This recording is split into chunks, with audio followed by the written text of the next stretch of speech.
Et on démarre tout d'abord cette édition avec ce terrible drame familial à Haubourdin. Les corps d'une famille de 5 personnes ont été découverts hier soir à leur domicile, place des Acacias. Et ce sont des proches qui ont donné l'alerte, inquiets de ne plus avoir de nouvelles de la famille depuis plusieurs jours. Selon les premiers éléments, c'est le père qui aurait tué et lui-même sa compagne et leurs 3 enfants avant de se donner la mort. Il aurait laissé une lettre expliquant ne plus savoir comment se sortir de son surendettement, de ses difficultés financières. Dans le quartier depuis hier soir à Haubourdin, beaucoup d'émotions et le choc de voir cette famille sans histoire en arriver là. Une cellule de prise en charge psychologique a été mise en place. L'actualité en images aussi avec encore les avocats à la une après le blocage du palais de justice mardi et cet accrochage avec la police. Le barreau de Lille a tenu une conférence de presse hier après-midi. Les représentants nationaux de la profession ont été reçus par la ministre de la Justice hier et ils ont obtenu des garanties. Christiane Taubira a en effet annoncé qu'elle renonçait finalement à prélever les caisses gérées par les avocats pour financer sa réforme de l'aide juridictionnelle. Les 2 prélèvements de 5 et de 10 millions d'euros prévus en 2 ans sont donc annulés. Les avocats restent quand même mobilisés pour obtenir une revalorisation de leurs indemnités liées à cette aide juridictionnelle. Aujourd'hui, Manuel Valls est en déplacement dans la région à Boulogne-sur-Mer. Et le bâtonnier et de l'Ordre des avocats de Lille, Vincent Potier, revient sur ces violences avec la police. Hier au micro, Didil Gunaï. C'est inimaginable, on n'a jamais vu ça. Dans n'importe quelle grève, il y a des négociations, des transactions, on discute, on va voir, on sait pourquoi, on ne sait pas pourquoi, et on avance tranquillement. Là, une brutalité absolument invraisemblable. La 3e personne visée, excusez du peu, c'est juste le bâtonnier de l'Ordre des avocats, qui était désigné, donc on savait très bien qui on était en train de tirer par les pieds et à qui on était en train de déchirer la robe. C'est inimaginable. Et je peux vous dire qu'un certain nombre de consoeurs se sont vus molestés, il n'y a pas d'autre mot, molestés, et notamment une de nos consoeurs qui a été prise à la gorge.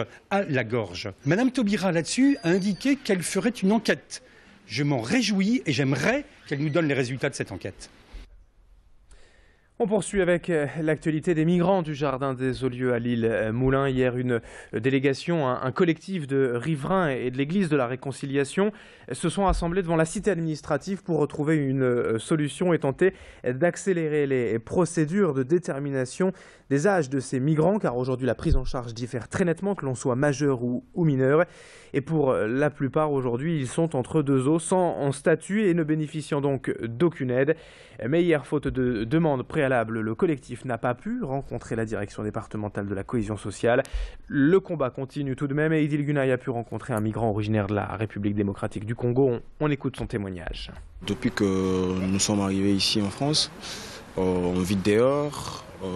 On n'a pas d'hébergement, on n'a pas de soutien de la part de l'État française. Si nous sommes là aujourd'hui, c'est pour réclamer au moins l'hébergement parce que l'hiver commence déjà, il fait froid dehors, la pluie, il y a les cas de maladie aussi, donc c'est un peu ça. Je suis venu rester en France et faire mes études ici, continuer les études ici. C'est tout ce que nous voulons, quoi. Donc il n'y a pas autre chose. Donc moi, je fais partie d'un pays francophone et du coup la France aussi est francophone. Donc je verrais bien rester en France. 16h34 en direct sur Grande Ligne TV, on enchaîne avec toute autre chose et l'actualité plus légère de cette semaine. C'est aussi la semaine du requin pendant ses vacances scolaires au centre Nausicaa à Boulogne-sur-Mer.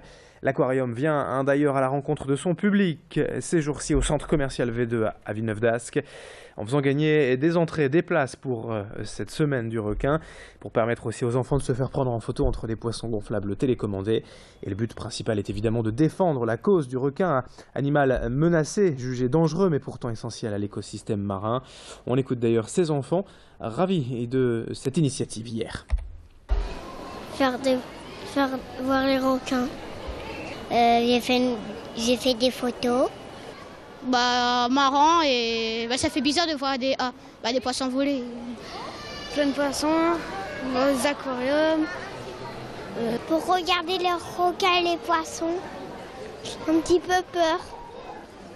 Poisson clown.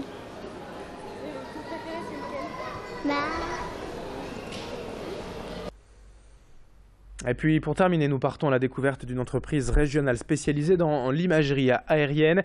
Vous pouvez vous en douter, aujourd'hui on passe par les fameux drones, bien sûr, ces robots volants permettant de filmer à peu près ce que l'on veut vu du ciel. Julien Gérard et Willy Fauché sont les créateurs de Géo2Air, lauréats de Nord Entreprendre en 2015. Et c'est tout simplement d'une passion pour l'aéromodélisme qu'est née cette société.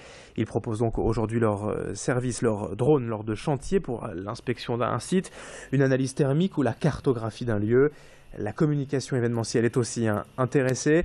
Julien et Willy sont aujourd'hui pilotes professionnels agréés par la direction de l'aviation civile. C'est le seul moyen pour faire voler aujourd'hui un drone. Louis Caillé a rencontré ces télépilotes pour en savoir plus sur ces nouvelles technologies. Ce que l'on veut, nous, à terme, c'est développer justement ces solutions techniques pour travailler, par exemple, avec des géomètres, des architectes, mais aussi des collectivités locales, ce genre de clients. Ensuite, on travaille aussi avec des sociétés de travaux d'accès difficile, ce qui permet avec ces outils-là d'intervenir dans des zones d'accès difficiles pour avoir une vue à l'instant T précise et d'avoir des données tout à fait cohérentes. Allez, fin de ce journal. Dans un instant, à suivre la météo et l'infotrafic en direct sur Grand Lille TV, 7h36 en ce jeudi matin.